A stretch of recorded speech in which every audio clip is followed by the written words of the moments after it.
that, we're also going to announce the Nature-Based Solutions Student Challenge finalists of this year. And for that, I would like to welcome to the floor Wiebe Smit, who is in the jury and who has a whole presentation ready for all of these people. I also think there are some of you here in the room of the Nature-Based Solutions Challenge. Can I hear you? On this side, more students with young, bright ideas. And I see the people here filming in the front because that's, I think, Insta Live or something. So hi to you. And this one is for you, Wiebe. Thank you very much. The floor is yours to announce the finalists and we gave them the floor today, not just because the timing was right, but because we truly think that these seeds of change, these inspirational, new, innovative ideas of the students can help to bring this change about. So Wiebe, the floor is yours. Thank you very much, Simone, for that introduction, and also thank you very much for the organization today to give the space and this platform to this Nature-Based Solutions Challenge to announce its finalists for this year. So actually I was a bit anxious to start this presentation because I thought it seems a little bit like a standalone event today, this announcement, but actually I was very glad that this fishbowl discussion was a bit hijacked by youth just now, really to showcase what students can do, what their ideas are, how creative they can be, and actually this is a very nice follow-up, I think, on what was just mentioned in this fishbowl discussion. Also really looking at how does this tangible look? I think it was a question from Ernst, I'm not sure if I'm correct, but on this question, what does it look, this student participation? And I think I might have some nice examples today in this presentation. So my name is Wiebe Smit. Great, it's working. My name is Wiebe Smit, and I'm here on behalf of the jury. So I thought I'm standing here to represent them also. I thought it was fair enough to also list their names and organizations to also acknowledge their work as part of this challenge. I work for a new think and do tank called Climate, and we're working on science policy interface with an aim to really get to implementation and accelerating actions on the ground. And I think this particular challenge was very interesting for me from an organizational point of view to watch. Also because these projects are very much focusing on implementation on the ground and really making change happen in the livelihoods and in the context that they live and work in.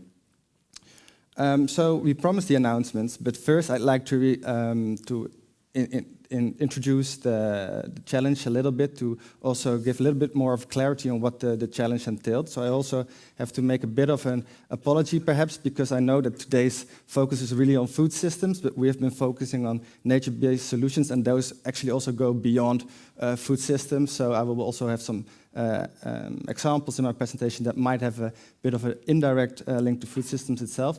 But first of all, this was a global challenge, and I think that's really showcased on this picture behind me, the countries in green being represented in this challenge. So students coming together from all over the world, working from the different livelihoods, from their different contexts, and seeing that in their particular locations there needs to be a change, there needs to be nature-based solutions being implemented on the ground there to improve their livelihoods, to become more sustainable, climate resilience, etc. So the challenge itself, we already heard a lot of talk about it, the complexity, the interconnectivity of food systems, the environment, nature for that matter as well. These are huge and complex networks, and they consist of all these nodes that are very strongly interlinked.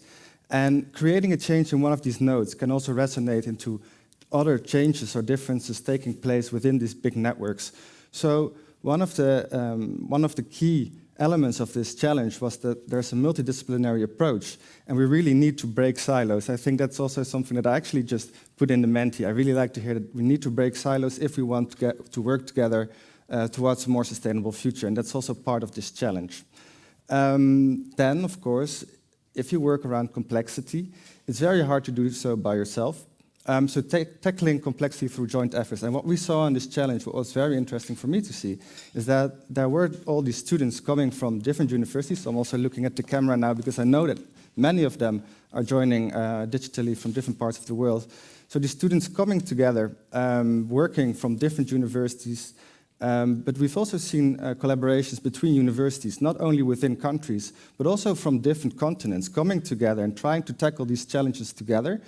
And focusing again on these tangible outcomes, implementing these solutions in their specific context, where they will also be monitored through this challenge. So The price of this challenge is that these the selected teams, they will receive some seed funding to implement their projects, but they also will receive mentoring that will also help them monitor the implementation and their results that they will generate as part of the challenge. Next to working between universities, we also really need different stakeholders to come together. And from the concepts that I had the pleasure to review together with the other jury members, I saw that there are different projects already thinking about stakeholder mapping or already contacting different stakeholders. For example, the public sector, so NGOs, sub-government levels, extension services, but also with research institutes, or with businesses even, coming together to try and together implement these projects for improving the chances of success. And then finally, there's a strong focus on climate biodiversity, but also on scalability. So we don't want to have these projects becoming standalone small projects that will be implemented and then gone. That's not the aim of this challenge. It's really also thinking about sustainability and scalability. So what can we do together within these teams to really make sure that these ideas, some of which will be very innovative, I'd say, can be taken up, for example, through these multi-stakeholder collaborations or through different networks, but really making sure that these ideas that are part of this challenge can also be further scaled. So before going into the announcements, I'd like to just give a few examples to make it a bit more tangible on what kind of concepts we've been looking at, and just sharing some observations from the jury. So a first observation from the jury was agroforestry is very popular. It's, there might be a good reason for it, that it's applicable, an approach that can be implemented within different eco-climatic zones, for example. So we see examples from Europe, Latin America, Kenya, Congo, so Africa continent as well. And it's also an approach that really tries to break silos, so it can have a biodiversity angle with looking to maintain forests, for example, or to counter monocultures by introducing diversity of crops, but it also works on a social angle with working with the local communities. So there's a lot to say for agroforestry, perhaps, but there's also different examples that can work, but this is really an observation that we had as a jury. This approach is really popular, so who knows, there might be a good solution to this. Another observation of ours is the role of water. So actually something that I might not have heard in the discussion just yet is the role of water that it can play in food systems, but also beyond. So two of the examples that we saw was one from Sri Lanka, where the project is aiming to implement coral nurseries to enhance biodiversity in the region. And by enhancing this biodiversity, it could also potentially have positive benefits for the food system there, for example. Or through wetland restoration, a very different angle towards water, the role of water in nature-based solutions, by improving water quality in the wetland through capturing harmful sediments that can degrade the quality of water in the wetland and therefore can have harmful effects. So the role of water, I think, is also something we might want to add to the Menti list, I'm not sure.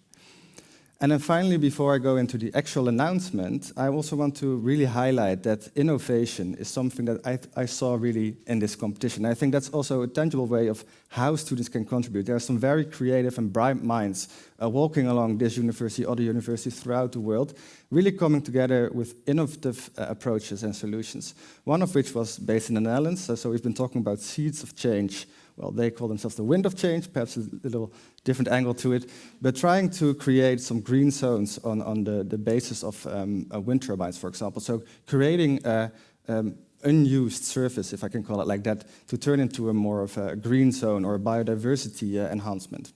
And also in Nepal, there's a concept on storing fruits from fruit production subterranean level, so without using energy. So through this innovative mechanism, they don't need to use the energy to maintain the shelf life or the durability of the fruits that they produce. So all kind of nice and innovative thinking. So this is something that I also like to give to you for today's room.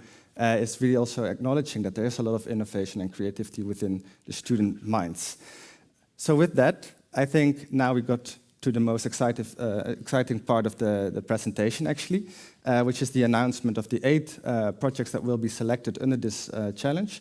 The 8 projects that will be announced in the video that will be following will receive a small seed grant of 2,500 if I'm correct, or euros, that they can use to implement their projects over the course of this year.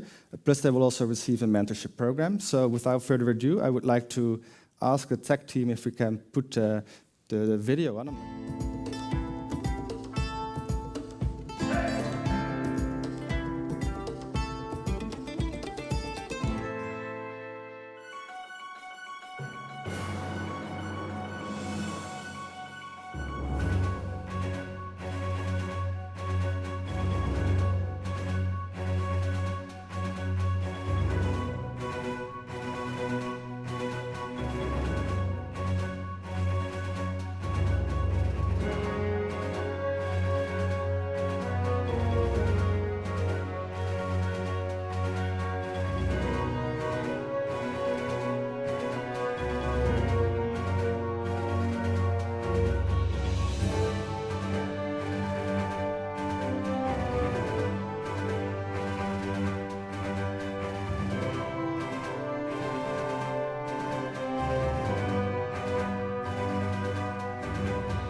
So if I can just say one quick thing. So I'd like, on behalf of the jury, congratulate all the projects that have been selected as part of this challenge, but also to all the students that are watching and unfortunately did not get selected.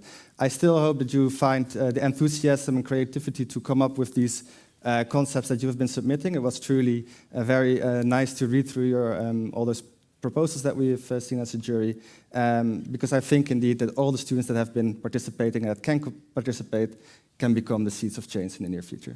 Thank you very much, Wiebe, and thank you all the students.